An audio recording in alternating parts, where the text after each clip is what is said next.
So, I just thought about what we should talk about. Multiculturalism, in that everybody's brain is different and nobody thinks the same, and everybody is having a different experience. Therefore, most miscommunications, I think, are the result of an information gap. How so? I think that people literally do not understand another person's thought process because they're not subjected to the same stimulus. And if they're not subjected to the same stimulus, they interpret certain things in different ways. So we're all looking at the same thing, but we took it differently. And how we sift through that is through finding objective truths, but not everybody even understands what an objective truth is. So the goal to obtain peace would probably be through a rigorous, healthy, informative education system. Because sometimes it's not just a matter of I'm right and you're wrong. It's like I'm right and you don't understand, or you're right and I don't understand. You know what I'm saying? Yeah. If we all thought the same, though, if we all had the exact same brain, would every niche in society be filled? No.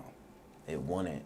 So, to a degree, or not even to a degree, diversity is important.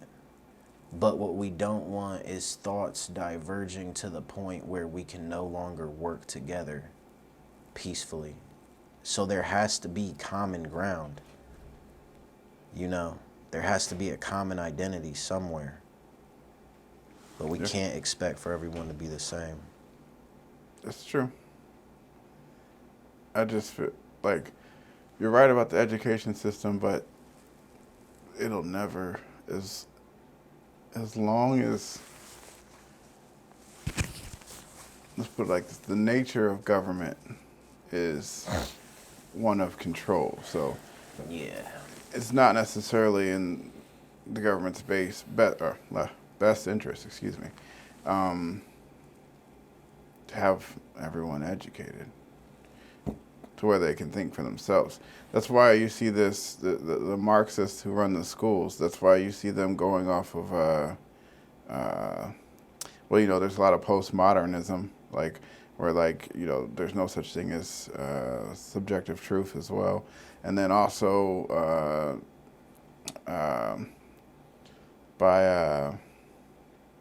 when a group agrees, consensus. There's a lot, they teach to go off of consensus. So if you can set the consensus, you control the population. That's scary. Mob rule, consensus. Because what if the consensus is wrong? Mob rule. Mobs hunting people. Well, the left talks about collective. That's their thing. The collective outweighs the individual, whereas America was built on the individual outweighs the collective. So, like, you're left. So, like, the collective can't. There's certain. That's partly why we have. That's not partly why. That's why we have the Constitution that guarantees not just to protect us from the federal government, but also from. That's why we're not a democracy. We're actually a republic. A constitutional republic. There's certain rights that the majority can't take from the minority. They're guaranteed those rights no matter what the majority thinks. So, but it seems like on the issues of self-defense, it seems like self-defense rights are being taken away. yeah, If you don't fit a certain victim profile.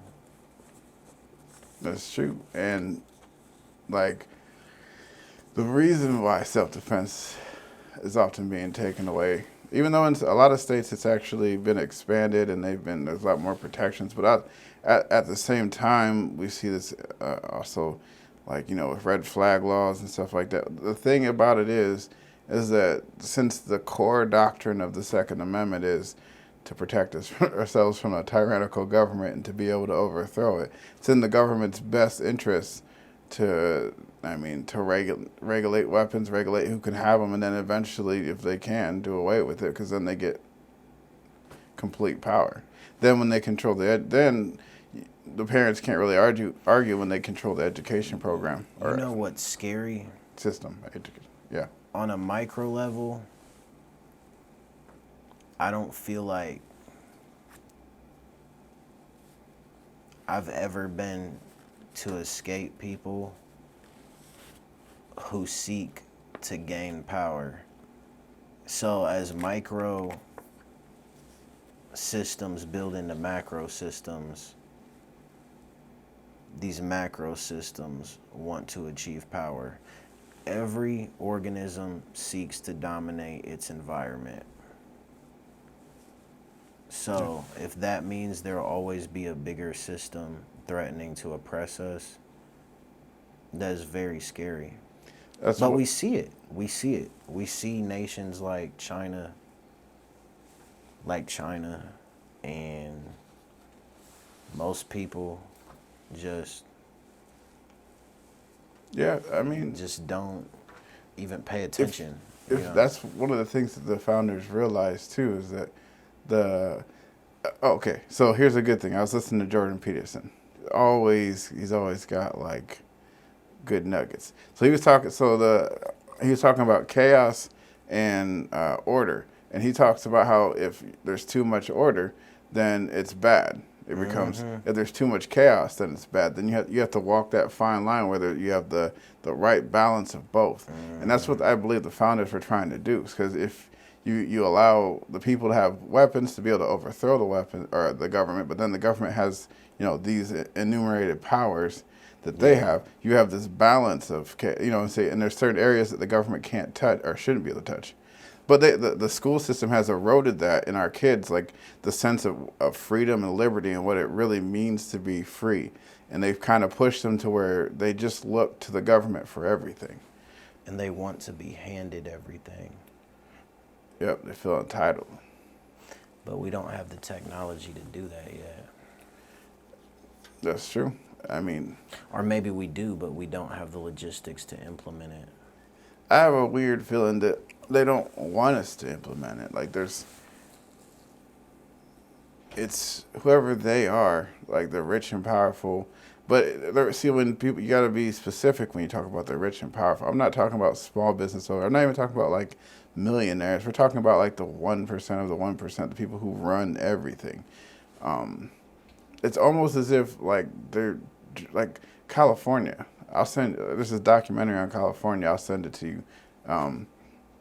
Like how like the homeless is growing in California, and they have like the fifth largest. If they are their own country, they have the fifth largest GDP. Homelessness in California is terrifying. Homelessness is in general terrifying. I've always felt like one day I could be homeless, despite however much money I made, how successful I was at one point.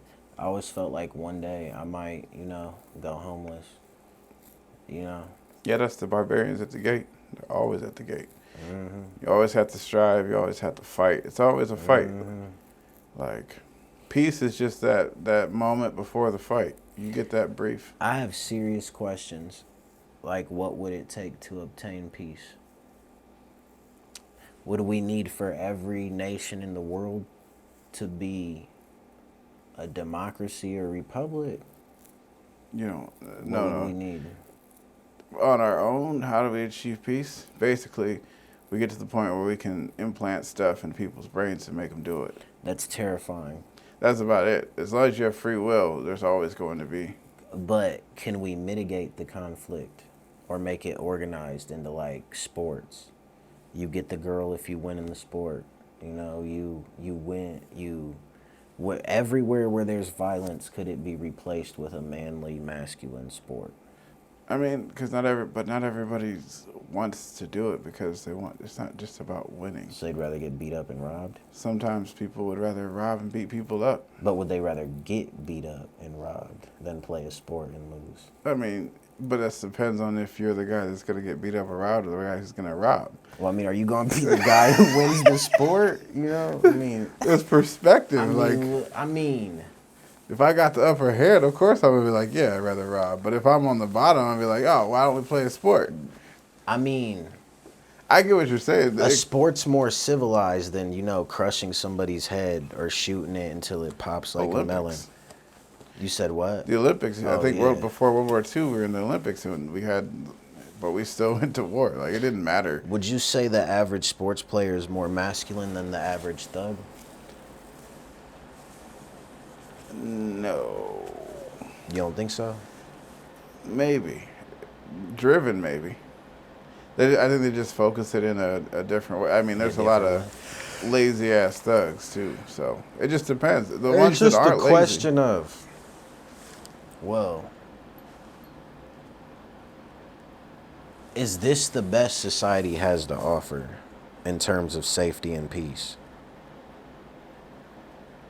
You know, if it wasn't for racism, I would say about maybe like 80 years ago would probably be the best, you know, or 80 years you know ago. what I'm saying, before the war. 1940? But that was after a war, though. Yeah, before or after. During a peacetime, if there wasn't racism and we had if we achieved what we have now and didn't have the bitterness like they had then, there would be so much peace. That's what we're striving for now. That's my goal, is peace in our communities. Wasn't the mafia active back then, though? Like, you're gonna have criminals, but think about it, like, it was organized crime. So, like, for the most part, they stuck to their own, I mean, other than, like, you know, extortion, like we were talking about earlier. But but if you think about it, without racism, because you could get along and you could have prosperity, we'd have prosperity right now. Especially in the 1940s going forward. If they would have ended it back then, and we would have had like a basic, like today, where there's still racist, but it's not. Most people look at those people as idiots.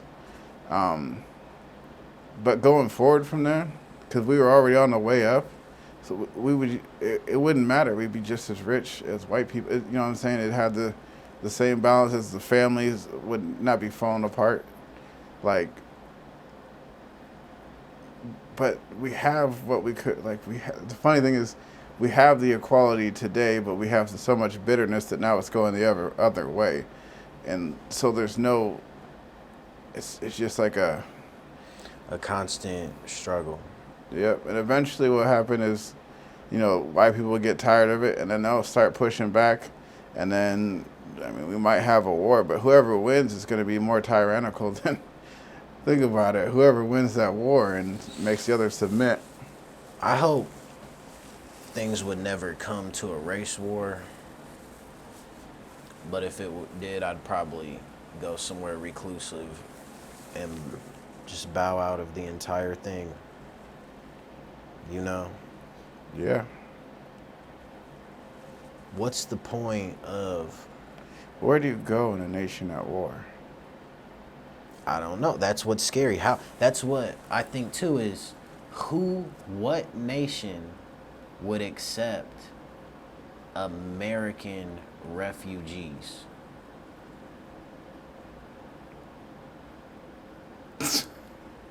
Of any race or color.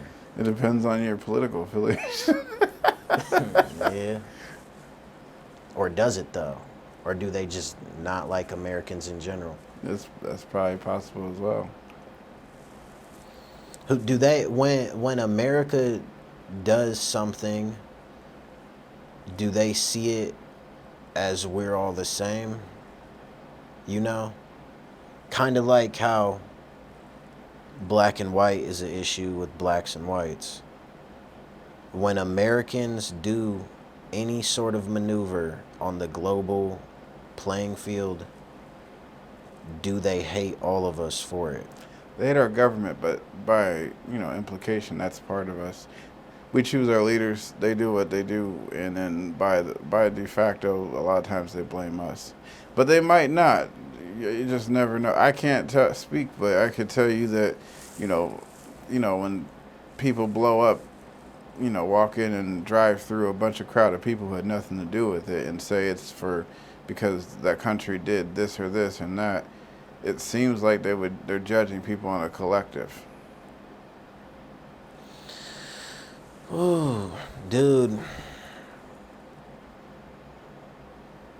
All I want is peace. Same here. To be left alone to pursue my own interests, which right about now would literally be laying in bed. Oh yeah. You know what I'm saying? That's simple. Right now, I think the biggest threat to stability in this country is the battles between police, protesters, and the hood. Yeah. It's about 3 different entities that are at war: the hood, the police, and the protesters. Any side gaining more power,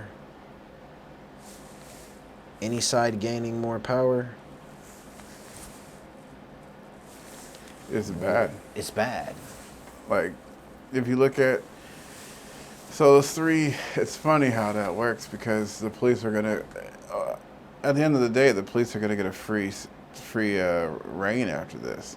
Once order is restored, and then if President Trump gets reelected, their power is gonna skyrocket through the roof. But at the same time, the protesters are using the hood and the plight of those who are victims of the hood and are stuck in the hood, and those who die in conflict, off of their blood.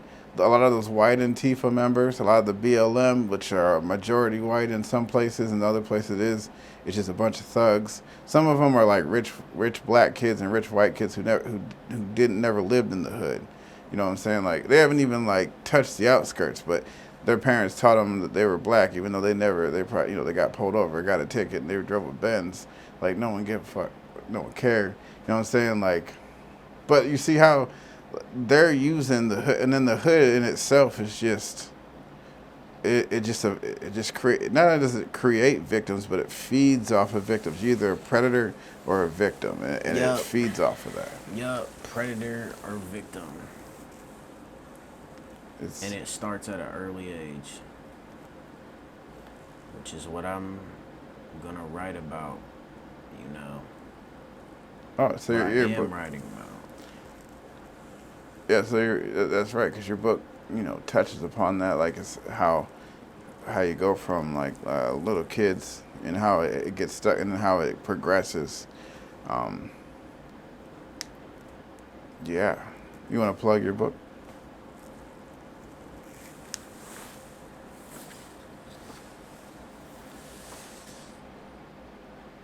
I'm bad at presentations. But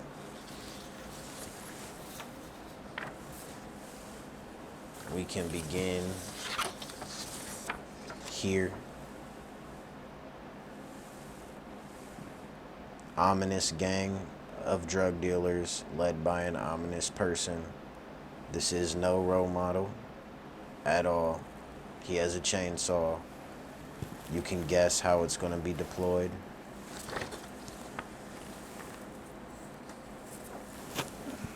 A gang of people who are enraged because they were oppressed. Not based off of greed, or corruption, unless you consider anger a form of corruption, which it can be, A gang built off of brotherly love, loyalty, courage, honor.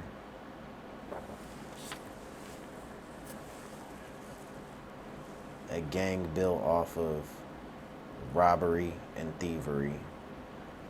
Complete cutthroat. Complete cutthroats. Got most of the gang signs on this house. This is a very bad place. I have more villains. These are both the same person, different artists, interpret the character description in different ways. I like both of these. But this is another horrible person, a villain.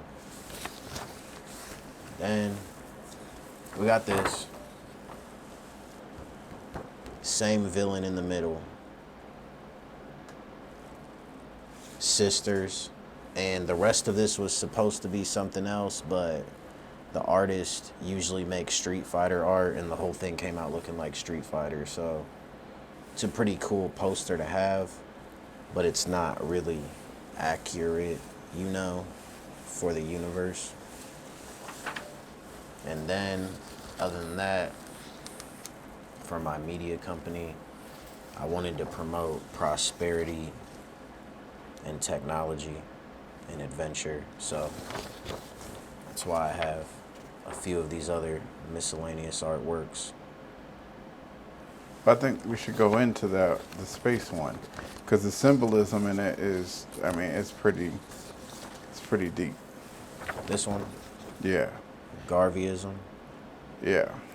So, the creator of the Pan-African flag believed that we should build our own infrastructure and economy and not wait on the government to do it for us. Because if we feel as though the government put us in this situation in the first place, why would we wait on them to fix it? We shouldn't. We should pursue our own wealth and prosperity, which I think can be found in space, because space has infinite resources. And I don't think a lot of people know that. And then also, you said it was a diamond. It's on setting on a diamond planet, and that Oh, yes. did that represent planet. wealth in any way? It represented pursuing resources, and diamonds are valuable.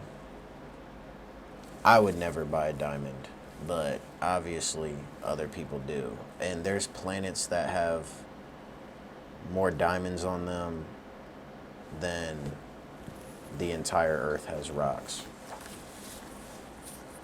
Why would we not go there and check it out? Kind of explain this other one with the women and the fruit. Oh, this? Yeah. What was the Well, idea behind the fruit? Because I believe that food used to equal prosperity. If you could just eat. Humans used to be driven by hunger. But now we need a bunch of extra stuff. We need clothes, computers, relationships with many partners, all this extra stuff to feel happy. But the further you go back into the ancient world, it seemed like they were driven by food sources, So I wanted to represent a bunch of food being prosperity and show a beautiful image of a city in the background and show our people in the middle of it. And that's what that image is for. Pretty interesting. What about this adventure one? This one, I don't think most people from where I'm from have ever been on an adventure before. I don't really even think it's feasible for them to pursue one because their circumstances are so bleak, But adventure is something I believe is important and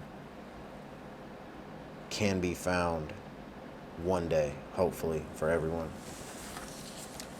I would like to dig a little bit into that why do you think why don't you think that they ever go on adventures, or that their situation is so, the majority of the, would you say majority What would you say that the percentages, or a guesstimate of the people who It's would? very hard to guess, but all I can say is a lot of people are struggling so bad that I don't think they could ever focus on affording something like a vacation.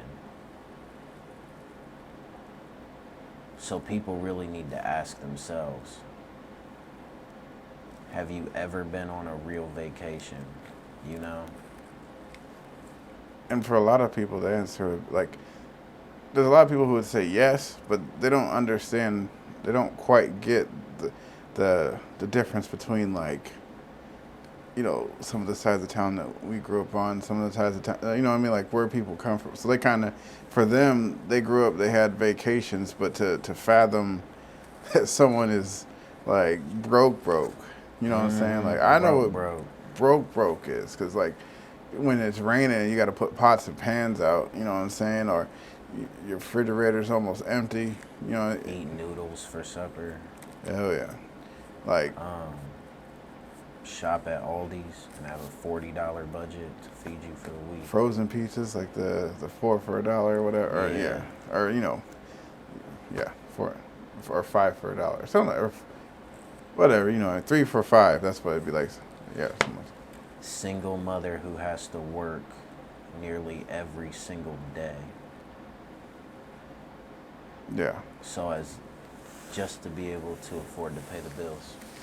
I mean, so the whole single mother thing, like, it kind of varies with me because it's kind of a sticking issue. Because, let's just put it this way: like, you always see like dudes talking about how bad, especially like when it comes to the black community, how bad black women are. But then you also see like black women talking about how bad dudes are. And I want to say, like, sometimes just the whole we've had several generations where the single mother thing has grown, and the father not being in the home problem. It doesn't mean that they don't have a father. It just means that he's not living currently in the home with them. How can he be in the home when the women chase them out? That's a good question. And then also as well, it's like, how are you gonna rip on dudes when most of them are raised by their mom? Like, if they're garbage, it's because their mom raised them to be garbage, or it played a role in it. You know what I'm saying? Like, not saying they have their own choices to make. We have a very nasty environment where women are constantly searching for better mates than the one they already got.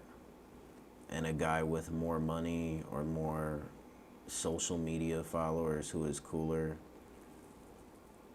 or not even cooler, just cool, you know what I'm saying, can charm the woman, and there's constant competition, and most dudes like me have just decided a family structure isn't realistic. I'd rather just have sex with a bunch of different women and call it a day. So it's kind of a vicious cycle. And if I do get a girl, I'm going to cheat on her because I know one day in the future she's going to cheat on me anyway, no matter what I do. How can you, with the types of people we're producing in society now, how could you trust if you got injured that your wife would take care of you? Do you know what I'm saying? Like, back hurt, you got to lay in bed, legs gone, paralyzed, Yeah. Is the woman really going to watch out for you and take care of you and love you and respect you while you're essentially crippled? And you know what I'm saying? Is the person really gonna be your wife and not entertain any other men? It's a good question. Are they gonna leave when they become independent? Are they just using you for resources? Those are all valid things, because women do tend to, they look for security and wealth, and And, a lot of times if you get hurt or something, that's a good point. You lose that, you're no longer that safety net. Now it's up to them to take care of things. And They're worried about what's cool now. Are you cool if you're in a wheelchair? They're worried about what's cool. You got... What if I pop? So, what is something that you think could possibly help with poverty? Like the basic needs.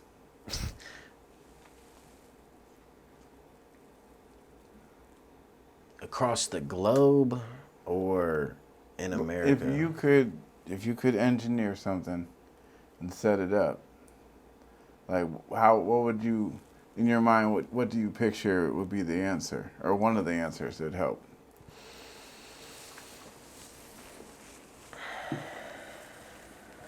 I would think the ability to download people into a computer universe would help. That'd be one thing, but I don't know if that's feasible. And another thing I'm curious if it's possible for the planet to produce enough food to feed everyone for free if it was terraformed into a lush jungle where all of the trees produce an abundance of genetically modified fruit. When you put it like that, it kind of sounds terrifying. You think so? I'm just kidding.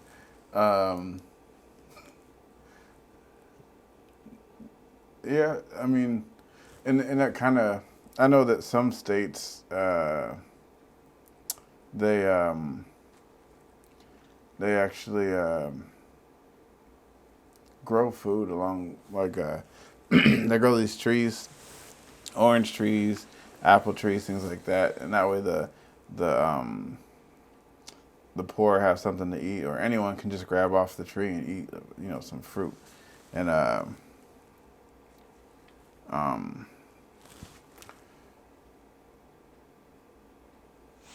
I wish it was like that all over the place. Because you wouldn't really even need much, It wouldn't be a constant struggle to survive. And also the Bible talks about farmers or people who they grow grain and they cut it to leave the corners, and people can come. They can't take baskets full or anything like that. They just they go and take what they need to eat, and they can come in the field and take 1 or 2 bushels or something and go home. So they're not hungry. Like, I mean, and these are concepts of the Bible is very conscious of the poor. But yeah, like a lush jungle, terraforming. Like, I don't know about, but I think the planet can already produce enough food. I don't think it's a question of whether the planet can produce enough food. I think it's more of a question of the systems in place to distribute it and how. The logistics. How do we get it to where all humans can work together despite their differences and understand that we all need to respect each other and survive? I have 2 answers. And I think I said this earlier, but one, computer chip in everyone's head that forces everyone to do the same thing. Which is terrible. 2, if you're religious, there is a higher power, and eventually, someone's got to be right. But let's say the Christians are right, or whoever, and he comes back and he restores order, and removes people who don't want to. But I mean, you gotta both think are from tough. A naturalist perspective, though, because that's what governments are basing their decisions off of. I know, and look what we get. No matter what we get, it's always been something, though. I mean, even in if you look at the Catholics, when the Catholics, they're at the height of their power, the majority of those in power in the Catholic Church you can tell that they don't actually believe in Catholicism or Christianity. No. Well, they just use it to gain power. Yes. So for the majority of human history, until America came, and then even then after, because you had the whole like race and slave thing, but then you had two contrasts. You had people who did actually believe, and people who just used the language, and you'd see the contrast, because the people who did actually believe wanted to fight and wanted to free the slaves, and the people who didn't, they just did whatever they had to say. And actually, if you look at the Cornerstone speech, you can Yeah. actually see how the science and the evolution of the day, the evolutionary thought incorporated in with their, like, kind of like, how the Jews, what are the black Israelites incorporate religion into their racism. They just incorporated science, which actually fits a little bit better if you're going basically, like, if there is no actual intrinsic worth, then it makes sense to, like, if there's no God, then slavery and, not being a slave is just kind of a matter of chance or your luck It's terrifying. or power. The whole thing is terrifying. There's humans who have met horrible fates. There's murder victims every day. There's slavery. There's starving to death. There's drowning. There's dying in an airplane crash, which has to be... I think an airplane crash is probably one of the worst ways to go out. Think about it. The turbulence, you're flying, it's all lumpy, and you're going to die, and you have no control over it. None. It was all a mechanism of the airplane going down. Nothing. But here, you're on your feet, At least if someone busts in and they have a gun, at least you can kind of maybe move around or get up and die fighting. The airplane, you don't die fighting, you die feeling cheated. And if you've ever experienced severe turbulence, I know you know what I'm talking about. Severe turbulence in a storm, you have been cheated out of your entire life by laws of nature. Physics is robbing you of your life. Imagine going down and it's over, and there's nothing you can do to stop it. And you got a whole life on the ground if you just didn't get on that one plane. Hell yeah. But even getting murdered is horrible. I mean, especially a drawn-out, tortured, you're tortured and killed. It's hundreds of millions of people have died from murder. Battery's about to... But... That's a good point, because if you think about that kid from Chicago, the story, it's a little bit older story, when the people lured him in the alley and then shot him, but then when they were in court, they said they just wanted to torture him,